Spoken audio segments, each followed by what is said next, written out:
invite link, did you? No, no, I Big did that once surprise. though. I did, and we're live as Matt Big Harmon. surprise. Who was with us that night? I mean, it might have been on draft night, honestly. Whenever I tweeted out the invite link and let a bunch of people Yeah, come into our hangout, that yeah, could it have got was. really bad really fast. But It no, worked that did out. not happen. This is the Audible live Thursday night. Cecil Lammy's on assignment. Sigmund Bloom here, sitting up straight in my chair, with between two Matts. Matt Harmon, you know him from NFL.com and Football Guys and Reception Perception, and Matt Waldman, you know him from Football Guys, you know him, and the Browns. And that's where we're going to start. You love it, man. I'm going to give you the floor, Matt Waldman, as on this special occasion, America's all about second chances. Robert Griffin III gets a second chance with you, Jackson. And I know, Matt Waldman, you have some very pointed words for the first head coach Robert Griffin III had in the NFL, one that oversaw his one season of success. But unload, drop your payload, but also give me your real talk here, objective on the chances that RG3 can salvage something out of his career now.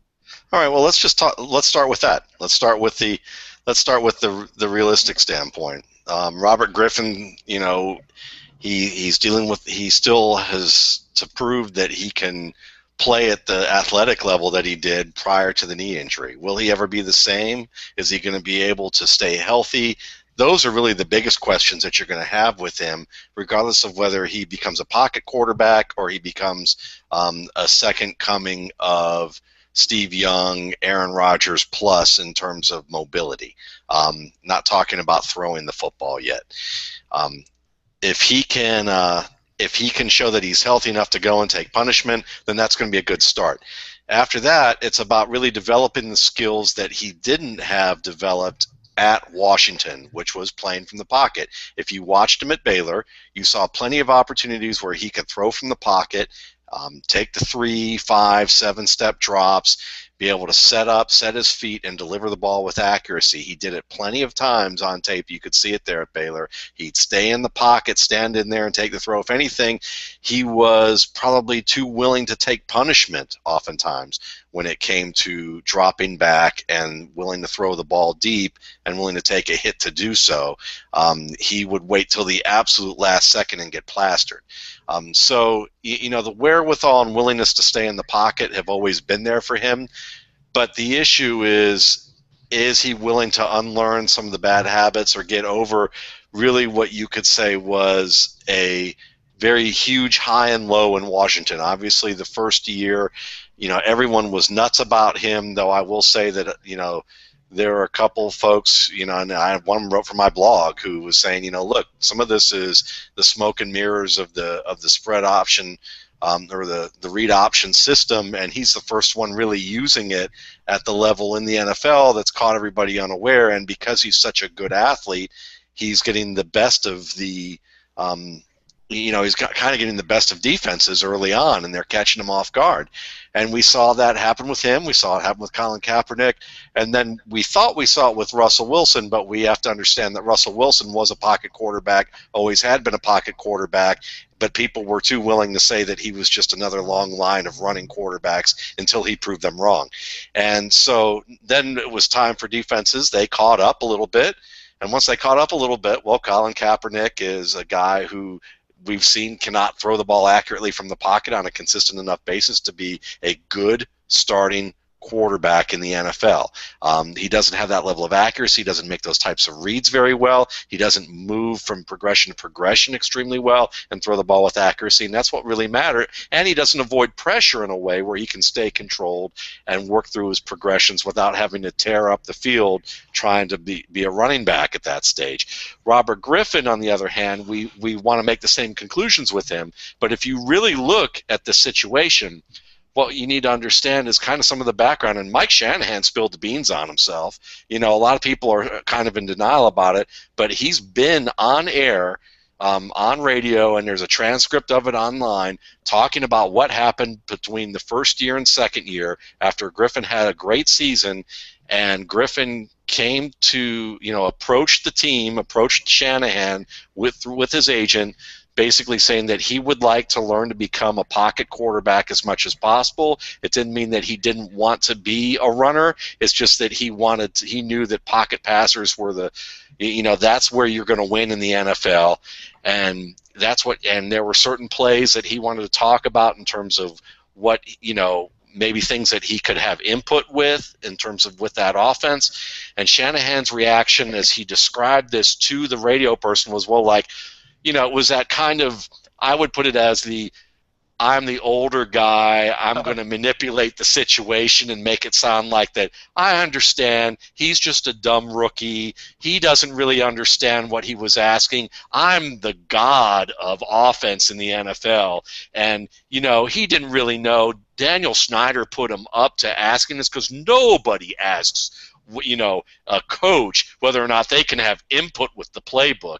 By the way, I asked somebody I know in the NFL whether that was the case, and he said it was pretty much a 50-50 situation depending on the coach. 50-50. Not no one ever does it. No one ever does it to Shanahan because Shanahan has a reputation, as we've learned from Ted Sundquist, the former GM who worked with him, of being a guy who will manipulate anything he can to get what he wants, which is why he's known not to be the Mr. Nice guy who plays well in the NFL. So back to this situation, he's sitting here talking about, Robert Griffin being ridiculous with all of this. And the next year, when he uses Griffin, they're using max protect schemes, sending 3 wide receivers out into patterns against defenses that are dropping 8 and rushing 3 and getting through while rushing 3. So if you're a quarterback who's trying to stay in the pocket, you're a quarterback who your coach is saying, all right, fine, we're gonna make you play from the pocket, but we're not going to spread the field. We're going to say that we need to max protect here, and we're going to send 3 against 8, and we have a bad offensive line. You're going to hold on to the ball too long. That's what's going to happen to you. You're going to get the crap knocked out of you. That's what happened to him as well. And then when you use, Kirk Cousins, when you use somebody else, are we using the same types of schemes there? I tend to remember that Ted Sundquist, that Cecil said that if you go back and look at Jake Plummer, who had a Pro Bowl season in Denver, took them to the AFC Championship game against the Patriots and had a bad game, and Ted Sundquist said that totally turned Mike Shanahan off to Jake Plummer, and at that point, Shanahan wanted, I was on this show when he described this, wanted Matt Leinart really bad. Matt Leinart really bad in that draft, and they couldn't get Leinart, and they agreed initially that if they couldn't get Leinart, that Cutler would be one of their backup plans. Cutler was their backup plan, and that next year, Shanahan removed every single planned rollout for Jake Plummer from the offense. Jake Plummer did not get to use a rollout, which was one of his best plays as a passer during those first 7 games. And then when they brought Cutler in, and they were 7-2 when they benched Plummer, and Shanahan gave this cockamamie reason, and they used they put Cutler in, and Cutler played well. Of course, they let Cutler roll out, but they didn't let Plummer roll out, and Plummer retired. Plummer got sick of football and retired. You wonder why. You take your team to an AFC Championship. You go to the Pro Bowl for the first time in your career. Bill Walsh liked you, but you gave. I guess Shanahan got the stink face over you fumbling the ball and in the AFC Championship, and decided that he's going to go another direction and manipulate the situation. Well, there's some precedent here, folks, that he probably did the same thing with Robert Griffin in terms of how he handled that offense, and Griffin being a young man. And probably being immature with how to handle it, because I'm sure that anyone else is just really all that experienced with handling this type of thing in front of the media at the ages of 23, 24, 25. Like we all just grew up getting taught in school about how we handle ourselves in front of the media when we have a coach who's 20 years older and like 3 times more manipulative, and then he has to and trying to handle it. So he mishandled it because he's a young guy, and he ended up looking even worse, and he's been benched ever since. So, yeah, I think that he got a raw deal. I think Mike Shanahan is in the NFL for a reason right now, and I think that it would be very fitting, and I hope very much that he's ready to just say, you know what, I'm not even gonna be me. I'm just gonna be a robot, just like the NFL wants me to be as a player, and I'm gonna learn as much as I can, and I'll get my vengeance on the field. With you, Jackson, with the optimist. By the way, very saddened to hear the news this morning about Fife Dog, of course, growing up at the time I did, born in 1975. And I was going to do some things, but the traffic reporter in Atlanta, right, Waldman, in Atlanta, did such Channel an 2. incredible job. I was going to introduce Matt Harmon, it's a track record longer than a DC-20 aircraft or something like that. But the sad thing is that Tribe Called Quest is actually older than Matt Harmon. So with that in mind, Matt Harmon, uh, what do you see in your crystal ball here for RG3 for Cleveland? This next name on the list it gets longer and longer on the back of that jersey. Are we going to cross that one out pretty quickly? Well, it's funny hearing Walden recount the scenario that went down in Washington, because I'm originally from right outside DC, so I got to kind of live through this experience, and it was one of the weirder things that I've ever witnessed go down in a sports situation. Like, that guy went from being literally God on earth, like could walk on water in that city, and then not but like a year and a half later was thrown to the rats in the metro, like it was unbelievable. So to me, it really was kind of an unprecedented situation. And I mean, he clearly looked like a broken player, in 2014. But like everything that could have gone wrong did go wrong, and there's definitely some blame to throw around on every side. So it is nice that he's going to get a clean slate, and it is going to be in Cleveland with Hugh Jackson, who's shown some ability to get the best out of his players. So that's nice.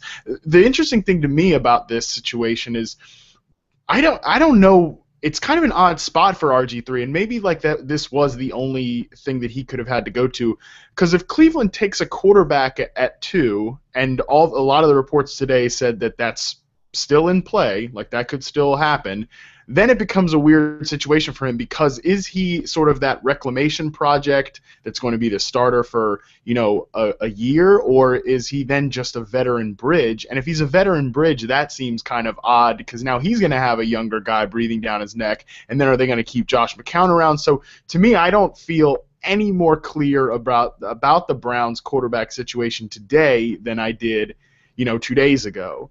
I'm very interested to see what happens, and I do think that he can bounce back. I think there's enough positivity even in a broken season in 2014, and then even prior to that, obviously. But there's a lot of work to do. I mean, it could go.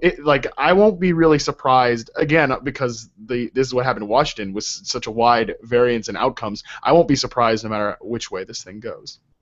But it's worth, Matt Waldman, Browns fan, it's worth $6.75 million guaranteed dollars to see if Hugh Jackson can get Robert Griffin III's game back, even to a functional level, and get this team finally a quarterback. And if they do draft a young quarterback and that quarterback hits, what a great problem to have. Do you like the move?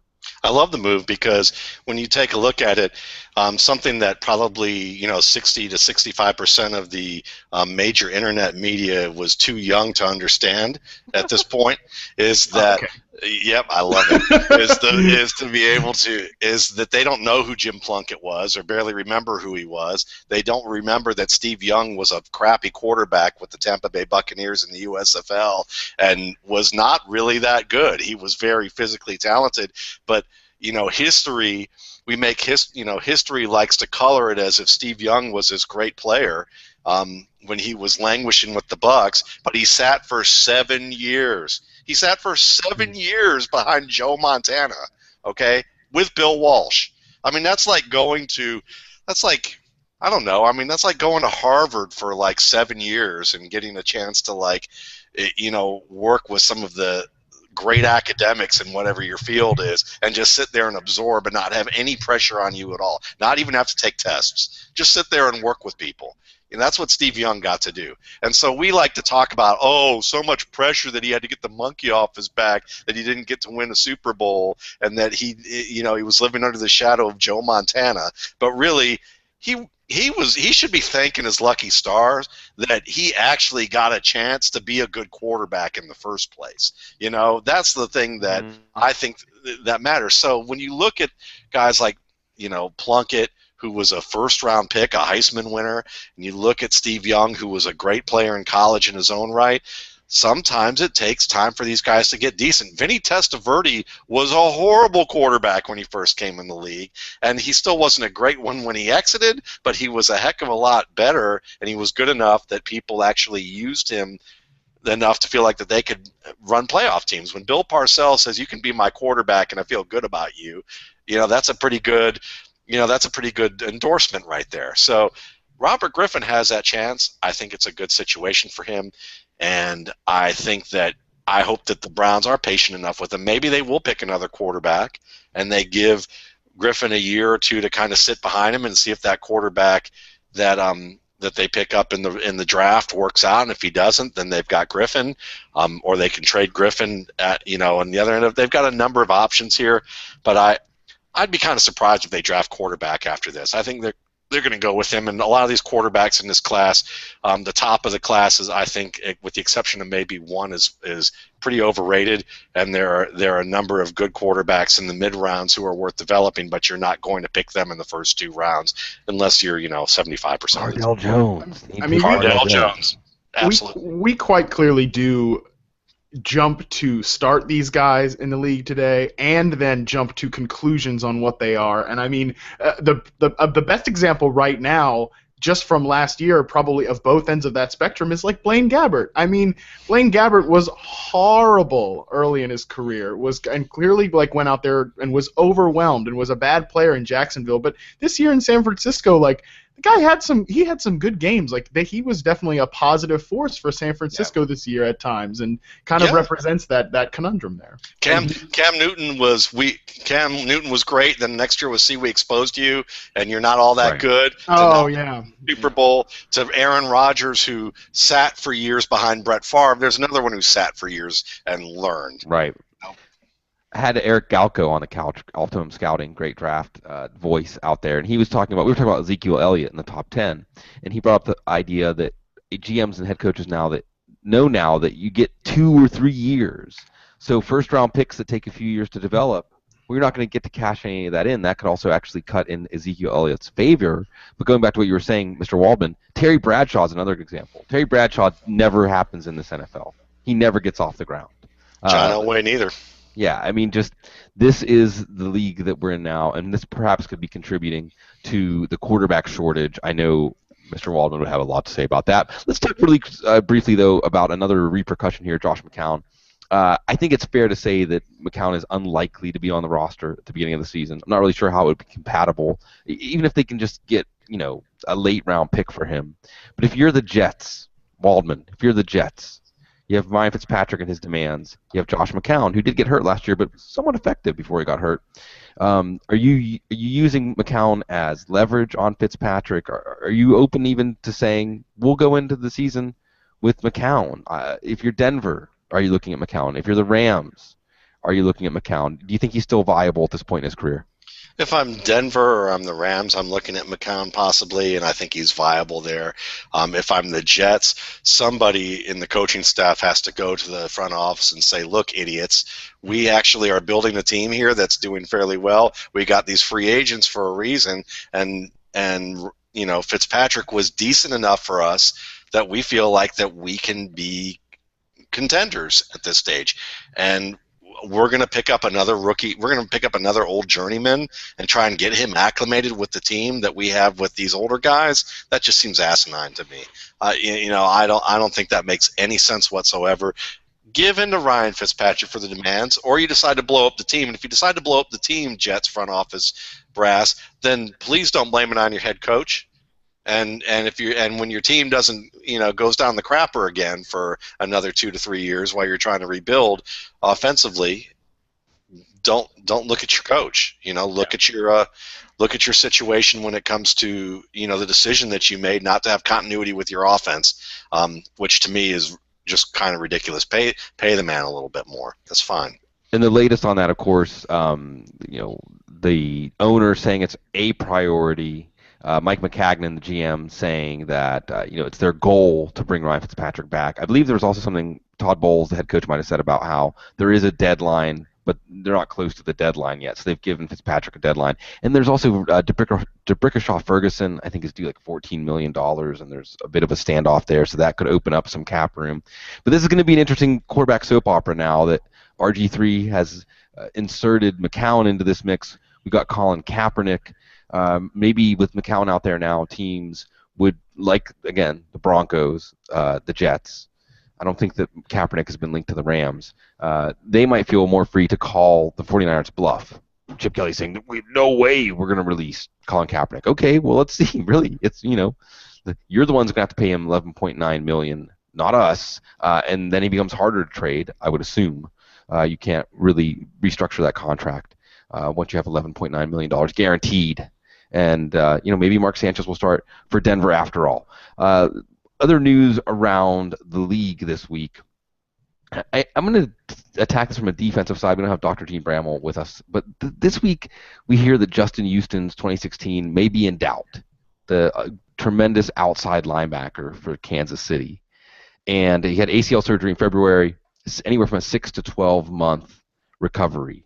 So I ask you, Matt Harmon, does this change Kansas City's overall fantasy outlook, taking Justin Houston potentially away? We'll know as we get closer to the season. This is a team that wants to slow down the game, ball control, conservative offense, play like 2017 kind of games.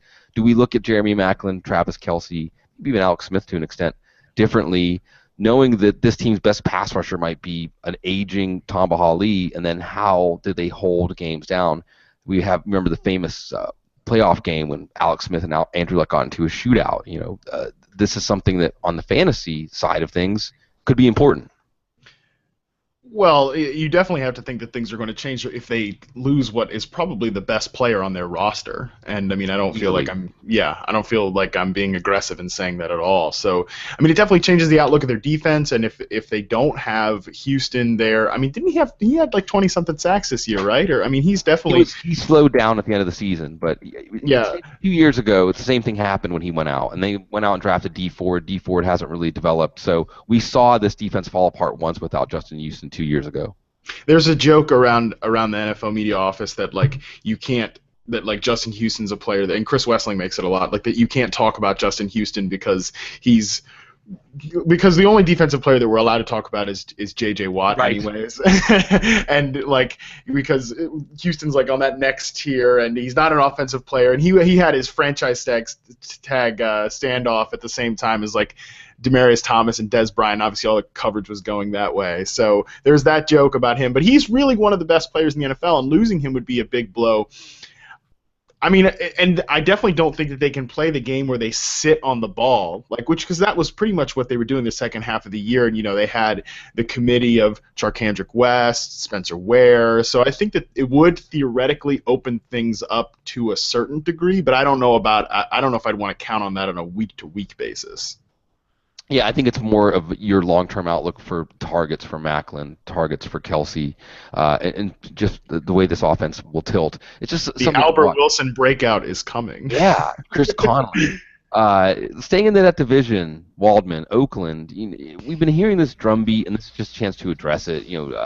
Jack Del Rio saying the team wants to add talent running back. I believe he was asked, do you want to add a compliment to Latavius Murray, competition for Latavius Murray? He said, we just want to add talent.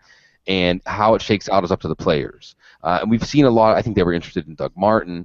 We've seen a lot of buzz that they're not sold on Latavius Murray. I wouldn't be sold on Latavius Murray based on what I saw last year. Waldman, would you be sold? And is this a moment to get in on Murray while there's some doubt and you can get him cheap? Or is this a moment to get out while some people think he might still be the lead back for this team? It's both. It just depends on what... It is. It's both. It just depends on your situation. Yeah. I mean, we've talked about Latavius Murray enough on this show over the past couple of years. None of us really thought that he was a massive talent on the level of Doug Martin, for instance. Right. When they played Minnesota, it was like Adrian Peterson and Latavius Murray looked the same. They have the same kind of body, Okay, yeah. So, yeah, I mean, it's just like comparing me, Matt Harmon, and Kean Fahey. I mean, come on now. No, I'm Yeah, kidding. one of them's clearly more handsome than the other two. Yeah, absolutely. And the other one's clearly more productive. So I mean, here we go.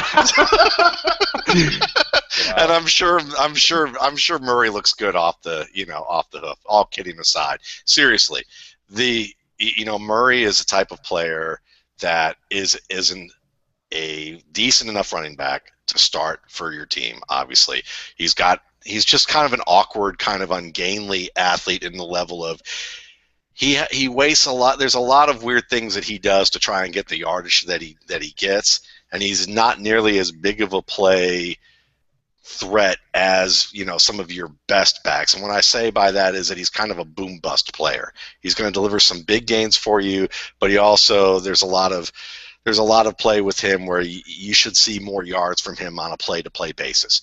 So I understand why they would go get after somebody else.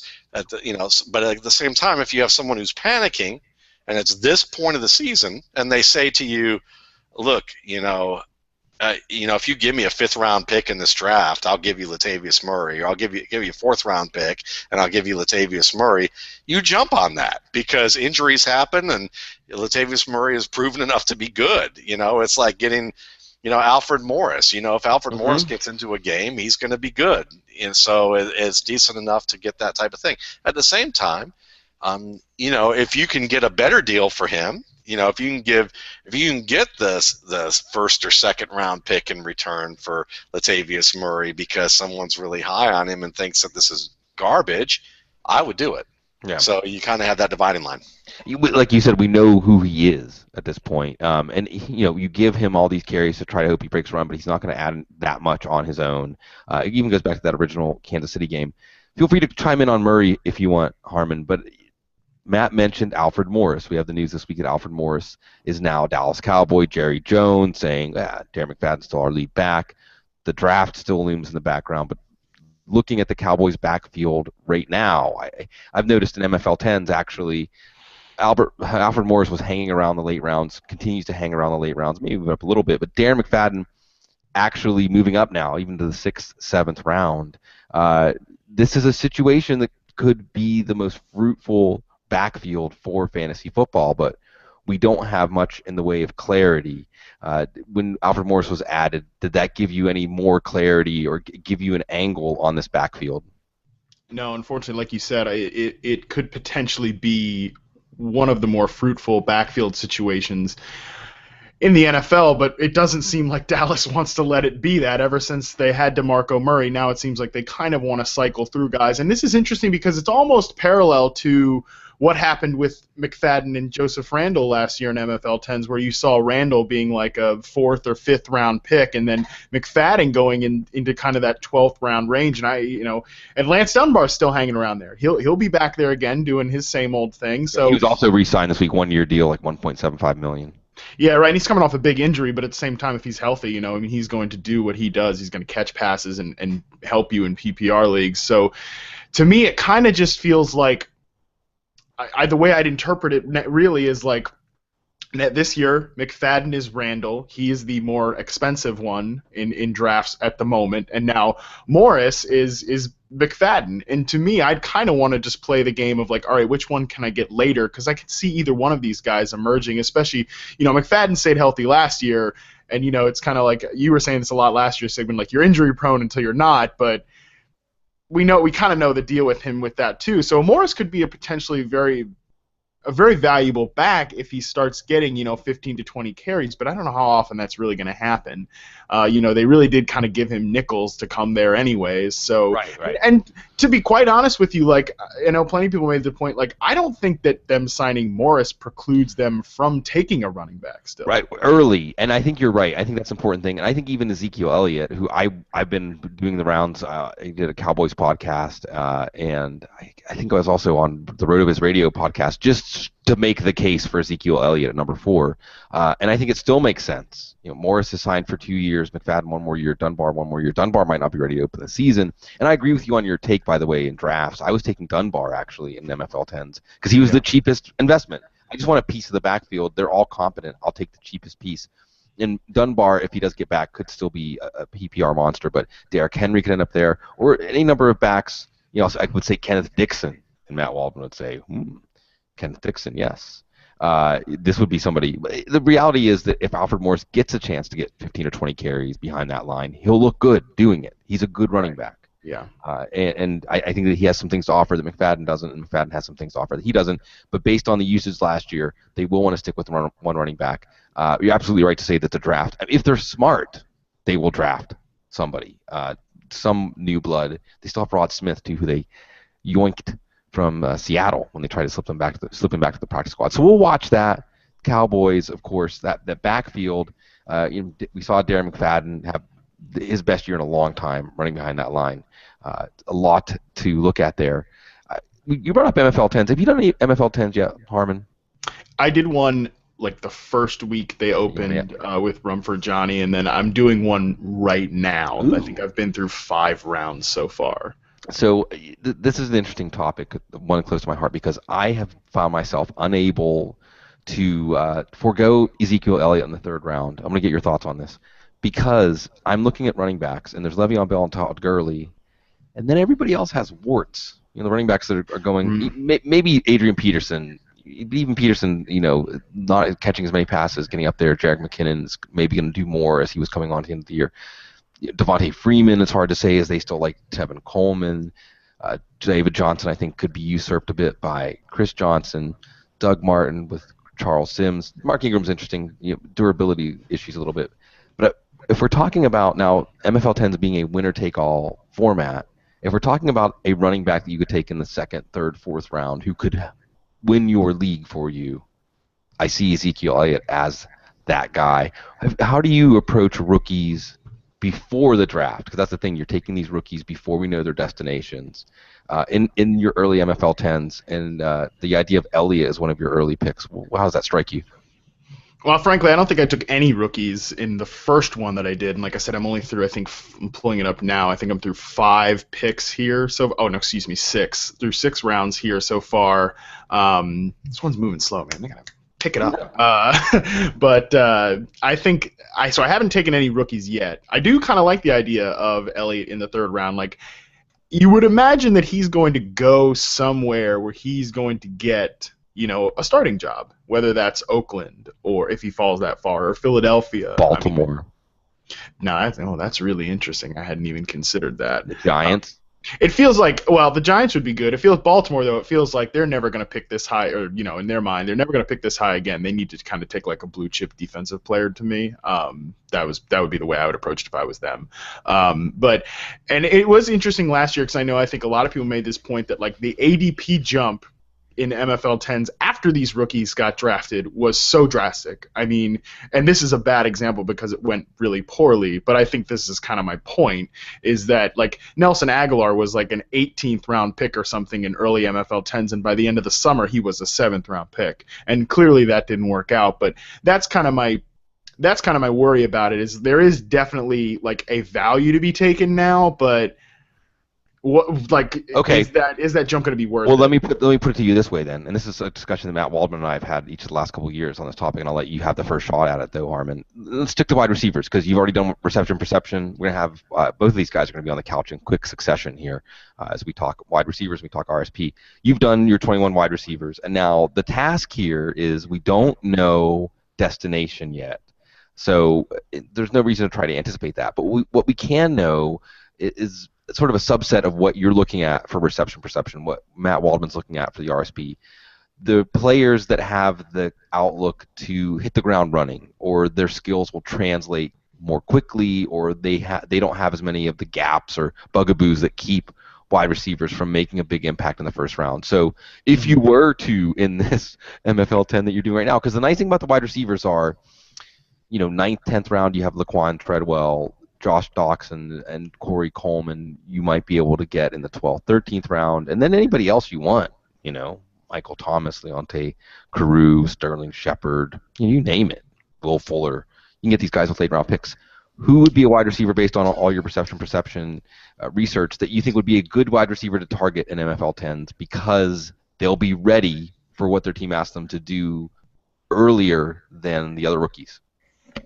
Doxson seems like the easy answer to me. Like, I feel like he's going to get on the field right away and will do so. And these guys, I do feel like since they're probably not going to be necessarily like top 10 or maybe even top 12 picks, like they'll go to better teams with more stable quarterback situations. Minnesota. Yeah, like Minnesota. Like, if Doxson went to Minnesota, I feel like he'd get 130 targets his rookie year right away because he just presents a skill set that they need. Same thing with Treadwell, too.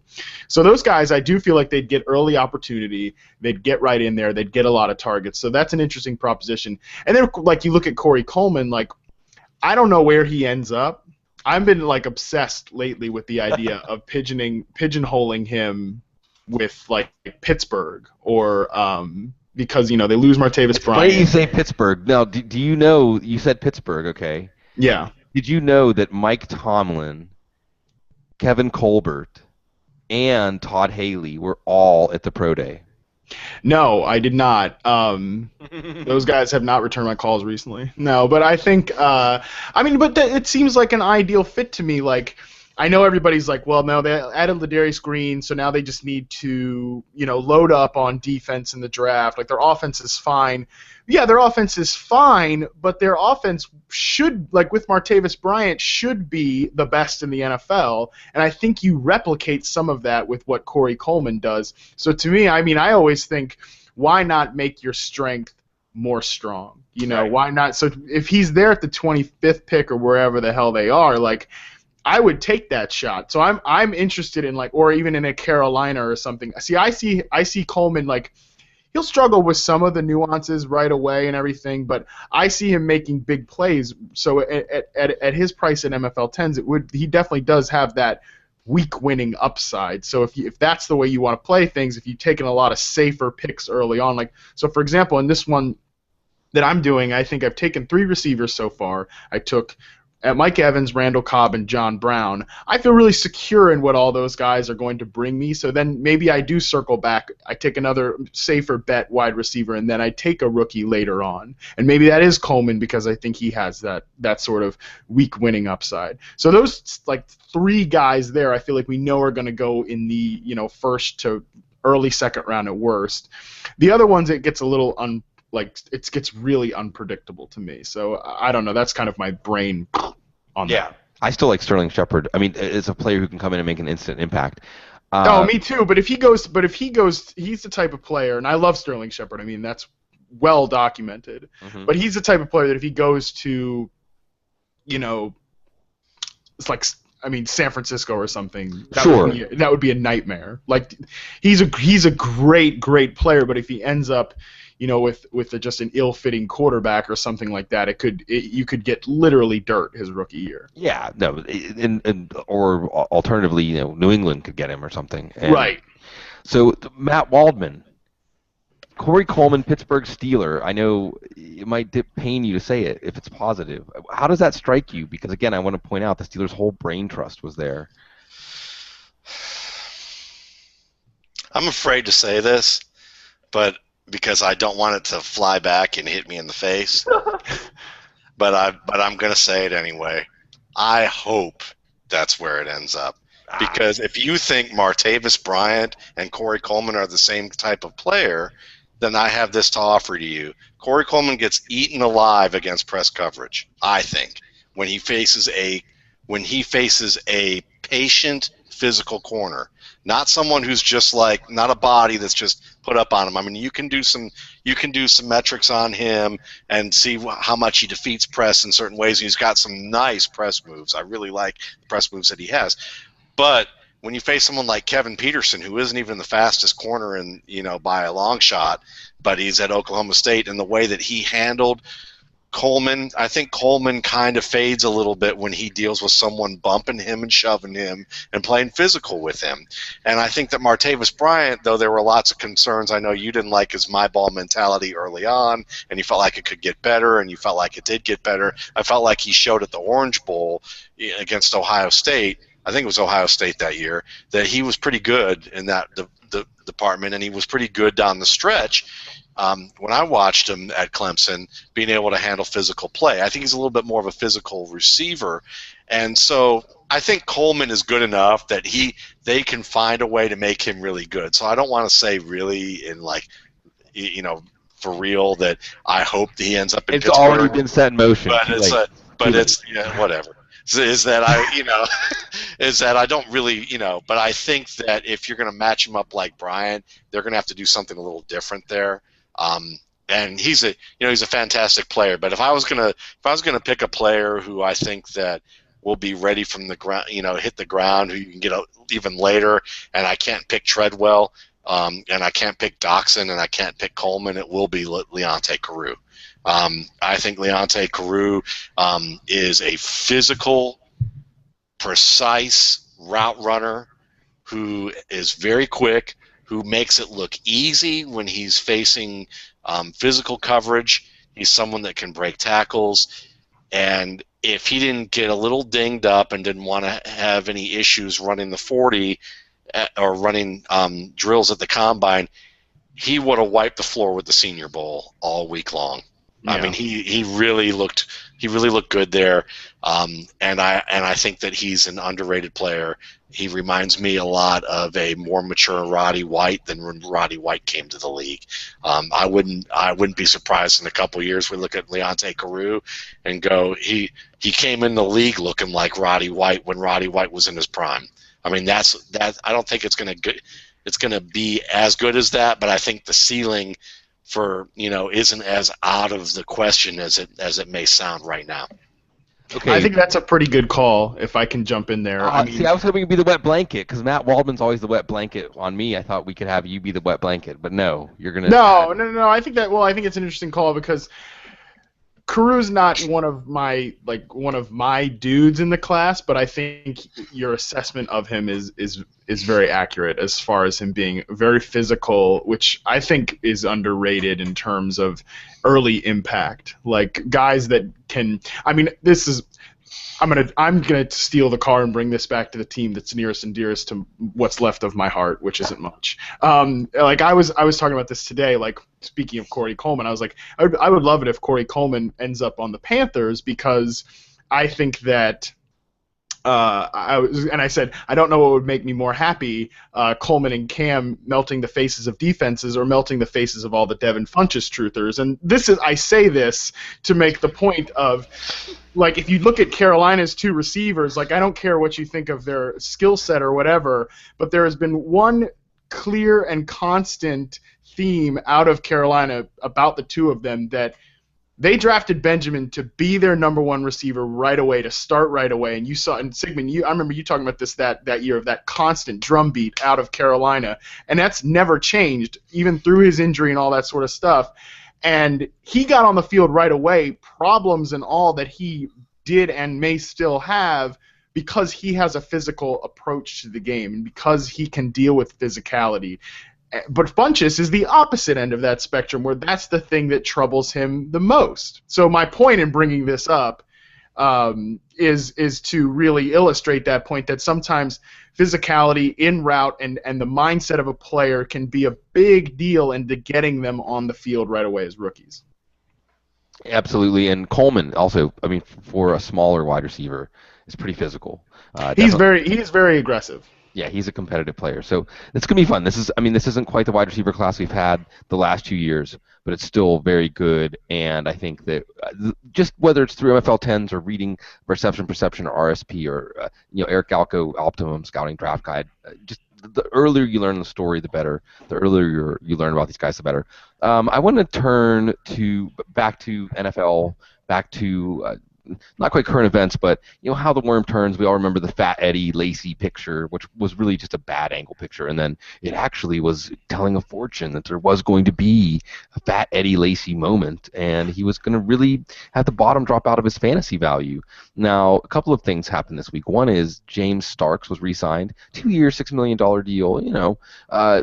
Not exactly breaking the bank for him, but they're not saying with that deal that it's not like an Alfred Morris deal where we'll bring you in and you will get paid, but we really don't have that much faith that you'll contribute.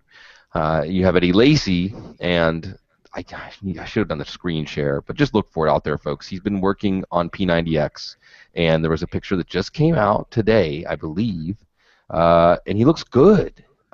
He actually looks slimmed down, more so even than he did earlier in his career. So here's the question as it comes down. Waldman, I'll give it to you first. Again, looking at early MFL 10s just as a barometer. He's going in the late third, early fourth round. He's going off the board, as the 15th to 20th running back off the board. James Starks is an afterthought. Now, James Starks almost overtook Lacy, and I would say James Starks looked as good as he did in his entire career last year. You have a great offense. Jordy Nelson's going to be back. You have a lot of opportunity for fantasy points here. Either of these guys, if you think Lacy is going to eventually deteriorate again, then there's Starks, who may not be a true workhorse, but obviously for these last round picks or otherwise will be the more valuable back to own and certainly can sustain weekly value if it ends up the way it did at the end of last year. Otherwise, though, you have, on the other hand, Lacy, who was the safe first round pick at this time last year, right? He was the running back you took in the top 5, 8, 10 because you knew what you were getting in Lacy. Of course, he wasn't safe after all. Could this be one of those cases, Waldman, where everybody just overreacting to the last year, now especially that we have affirmative evidence that Lacy is taking this to heart, is going to give everyone a chance to get a stud running back? Maybe he's the third running back after Bell and Gurley that you might want to target in these early drafts. I don't think you're going to need to go that high, but I would certainly say that he could be that guy. Yes, I agree. And I think that it's just about logic, because sometimes you look at the logical and say, what was Eddie Lacy's problem? He's out of shape. Okay. What's his problem now? There isn't one. He's in shape. Yeah. Okay. Let's just keep it simple. And I did see the picture, and yeah, there was no trick photography there. They couldn't have found a way to make this guy skinnier. He looks like a stud running back should look when you take a picture of a guy in a pair of shorts and a form-fitting shirt. He looked. If you saw the picture of Eddie Lacy, then you know what I'm talking about. Hold on, I'll get it up. You would have never known that this guy had a weight problem when you watch it. I mean, if anything, you'd go, oh, you put him in some of those. You put him in one of those superhero outfits, and he'd probably look all right in one of those right now. Yeah. See, here we go. You look at him now, and it's like, he looks now if fine. you switch the heads from like 2 years ago on these guys, then you would probably have had a little bit more Eddie Lacy there. But but this is, he looks great. So and the other thing that I want to point out about MFL 10s is you were asking Harmon about this earlier, and I would say that it's going to go one of two ways with running backs this year. Either this is the beginning of the end, and the running back apocalypse has come, and we will no longer value running backs anymore the way we did 2 years ago. And 2 years ago will be, the good old days. 2014 will mark the zenith of running backs still being okay, or it was the cliff. Or what's more realistic, because I just don't believe in those types of projections, is that this great running back class we had last year that disappointed is, what did you know? These rookies needed some time to learn. Melvin Gordon, these rookies needed an offensive line. They needed to get healthy. Whatever else happens, because it's a team sport. Whatever insert team sport thing happened to help make them look as good as they can be here into that sentence. Because I guarantee you, well, I won't guarantee you, I think there's 3 or 4 players who will be from this rookie class who are going to look a lot better this year, and you're going to get them at a bargain. And it's going to be one of those classes this summer that I think we're going to be, or it's going to be one of those deals this summer that we're going to be looking at this, and there's going to be, me and Gene Bramlett are going to be fighting over one player up until, like, there's no choice but to have to take them in the second round. I think it's that kind of deal. It will be interesting. Mr. Harmon, do you want to chime in on Eddie Lacy at all? Because this is a classic arbitrage move here. Not that much is different than what we believed about Eddie Lacy going into last year, except he had trouble keeping his weight under control. Now it appears he has it under control. Baldwin laid it out just so simply. Does that mean that everybody is a step behind and you could be a step ahead if you're not valuing him as a first rounder, or maybe even a second rounder, but a top 30 player in drafts? Yeah, I mean that seems pretty standard. Essentially, just because he's going to, he's going to get all the touches there. And you can't say that about a lot of the running backs right now. So he's a safe bet in that sense for sure. It's his contract year, so I'm sure he's motivated and all that sort of stuff. I was hesitant about Lacey because I expected them to add another running back, and that might still happen. Like a second, third round pick for sure. It could. I mean, especially if they're going to lose him. But I don't know. Ted Thompson tends to re-sign his guys. I don't know. I don't know what it is. I'm not completely on board, but I think as a top 30 player, it's probably all right. But I'm not completely. I don't know why. I'm just not completely on board with it. We're winding up here. To go over one or two more things. Cecil Lammey on assignment, footballguys.com, Thursday Night Audible, a lot of things going on around the NFL. And one that, and I'm going to toss this one to you first, Waldman, because you hate it when running backs have weight fluctuations, or at least you're not a fan. You generally, when you and I have talked about this, it's something that you are very hesitant to read anything positive into. You have Carlos Hyde, who apparently played at about 235 last year, now trying to get down below 220 to prepare for the realities of a Chip Kelly offense. And what his trainer said is that he's getting his mind wrapped around being on the field for 10 plays straight. Now, what I thought of Carlos Hyde, and when I think of Carlos Hyde and how his game was last year early, I think maybe, and I know you used, this is where I'm a truther, Le'Veon Bell, but Marshawn Lynch is a better example where he really did change his body. He got down to 215 in Seattle, and it really made all the difference. And I'm thinking about Carlos Hyde, and I'm thinking, not that Carlos Hyde looked sluggish or anything, but if he really is reshaping his body aggressively like this, and he can make it work, we could see, even with San Francisco's horrid offense, likely, Blaine Gabbert, Colin Kaepernick, whoever, maybe somebody we shouldn't move on from so quickly. How does this news strike you when you think of Carlos Hyde? Well, I think the way that I'll look at it is this, and I agreed with you about Lynch. I mean, when I saw that Lynch was a guy who was, So when I talk about Lynch, look at it this way. I like Lynch.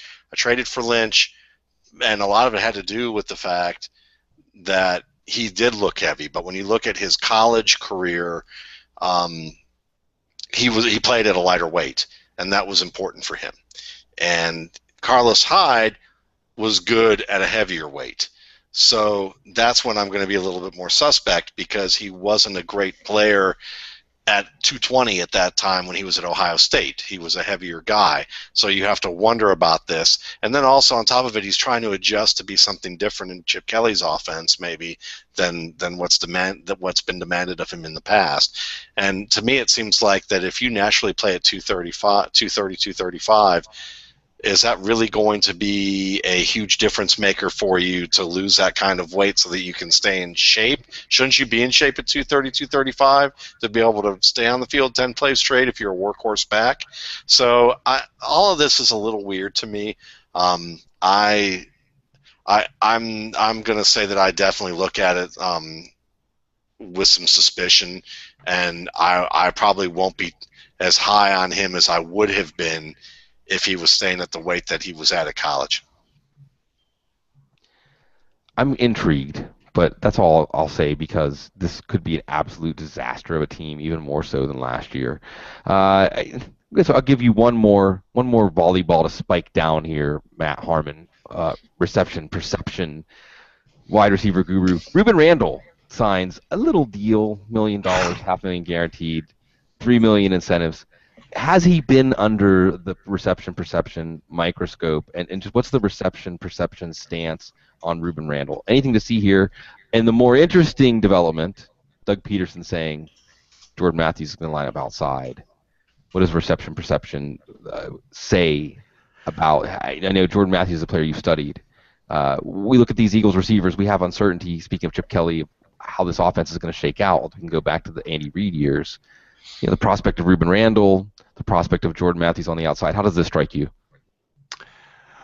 I believe I summed up my thoughts on the Ruben Randall signing when I tweeted about it, and I said, my thoughts on the Ruben Randall signing, : Yeah. Okay. There's the take. Nothing followed. Although I did see. Never mind. I'm not going to talk. What happened? Well, no. Let me interject here. So I'll ask Waldman. What happened? I mean, where did you have Randall in the RSP? I mean, what happened to Randall? I didn't have him very high. I didn't think he was all that very good. He was fast. He didn't know how to run a route.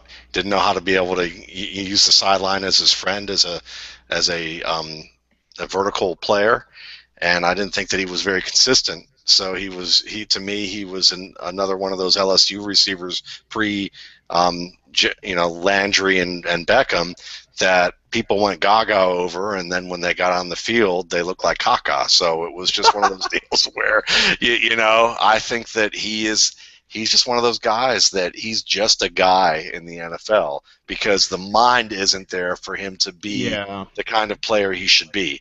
So he's a tease, and Philadelphia. I mean, I just look at this, and it's just not a good situation. The contract says to me the league figured that out. I mean, Yeah. he got a nothing contract, and he's still, physically in the prime of his career. So, Matt, He's Walt 24 Harmon, years old. Yeah, I mean, exactly. but those are all of the problems that are still plaguing him, all the things that Waldman just laid out. I mean, that's still what's going on with him, and everything out of New York was that he, was not consistently putting the time in, was not working at his craft, and I mean that's what happens. You hold the same issues if you don't perfect your route running and make those improvements as far as how to deal with the sideline and everything that you said. I mean, it's telling enough that New York, who's had him for all these years, he's 24 years old. You'd think there's still something there. They have nothing at wide receiver outside of Beckham unless they really are counting on a Victor Cruz miracle comeback. $6.6 million pay cut out of $7.9 million, so probably not.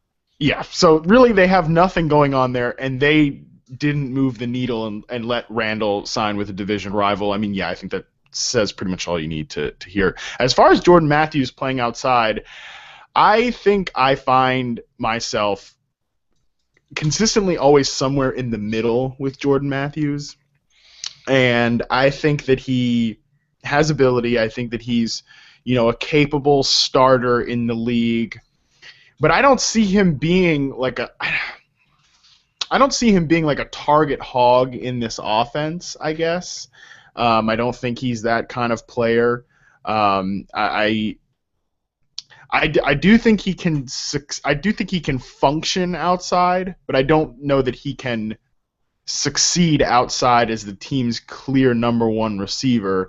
I mean, I do think he got better late last year at making catches in traffic. That was something that he was not great in at college, was not great in his rookie year, reception perception.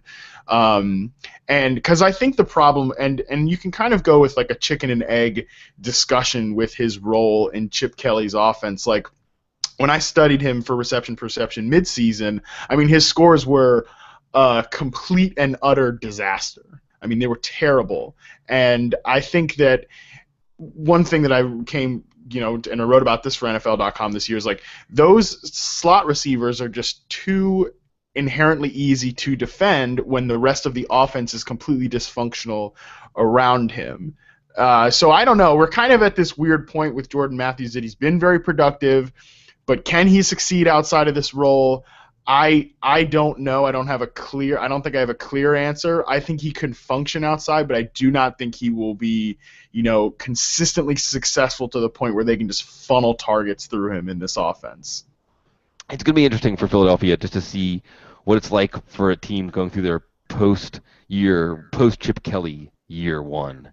How this team pulls it back together. It's going to be really. Waldman really looks like he's got a lot to say back there. Nah, we're not going to ask him any more questions. I do have something to say, actually, and it's about Jordan Matthews, actually. Oh, okay, good. Yeah, so, and I agree with Matt Harmon. I think that I'm not so much of a down on Jordan Matthews. I think that he needs, but it's one thing that he really needs to learn to do, which is separate against press coverage. He did not do that well at his college career. If he can at least figure out a way, whether it means getting quicker, whether it means getting stronger, whether it means getting more technically sound, and really is going to take all three, if he can do those three things to where he truly does look like Jerry Rice in the first 10 to 15 yards, as opposed to everyone comparing him to his cousin or second cousin, then you have something there. And that's going to be the major theme for him. If you see him separating within the first 5 to 10 yards, during the preseason. You hear about it in camp.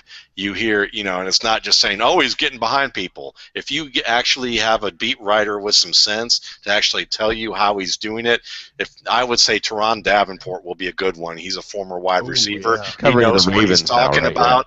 Yeah, he knows what he's talking about. He just went over from the Ravens to covering the Ravens to the Eagles. You need to pay attention to him this summer because he will tell you whether or not this guy actually is doing the things that are going to translate. And I would say he would be a good one. Or if Mike Quick actually decides to talk to Fran Duffy some more, and if he does, then and he decides to get specific and doesn't play the rah-rah mode of being an Eagles guy and gets a little bit more technical, then, of course, you want to listen to an all-time great. So those are two guys you're going to want to look for if you're an Eagles fan or a Jordan Matthews fan to see if anything's going to get better.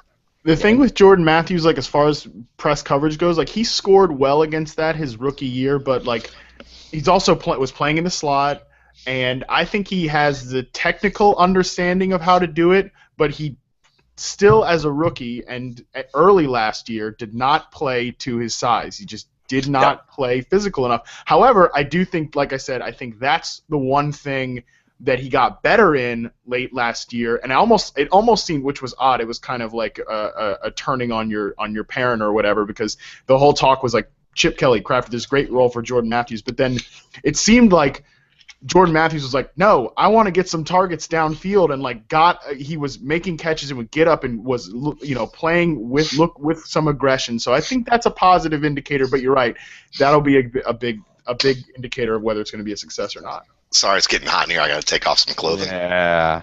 All right. All This is going to turn into a different kind of show, so I'm going to go ahead and end this now. It's great to have you guys. We will have Cecil Lammy back here next week, thankfully. I'll stop sweating, and we'll all keep our clothes on here on the Audible. Thank you so much for joining us, everybody. Always, please stay classy. You're a sly one. Oh, stopping.